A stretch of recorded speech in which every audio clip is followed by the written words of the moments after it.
Hello hello ఈరోజు బీరకాయ తోటి 3 రెసిపీస్ చేసాము. మా అత్తయ్య గారేమో ఇలా ఉడికించి పోపు వేసి కూర చేశారు. ఇంట్లో పెసరపప్పు నానబెట్టి ఒక ఉడుకు రానిచ్చి కూడా కలపచ్చు, కానీ అది ఇంకా స్కిప్ చేసాము. ఉప్పు పసుపు వేసి ఉడికించేసుకుని సింపుల్ గా శనగపప్పు, మినపప్పు, ఆవాలు, ఎండుమిరపకాయ వేసుకుని పోపులో ఈ ఉడికించిన బీరకాయ ముక్కలు వేసుకోవడమే.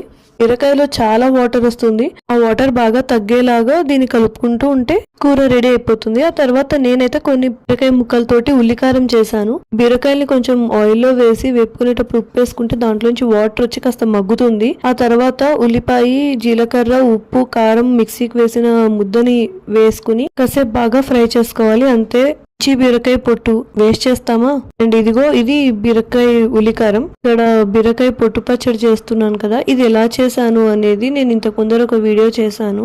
ఆ లింక్ ఇక్కడ ట్యాగ్ చేస్తాను, తప్పకుండా చూడండి. మీరు బీరకాయతో ఏమేమి చేస్తారో నాకు కమెంట్ చేయండి.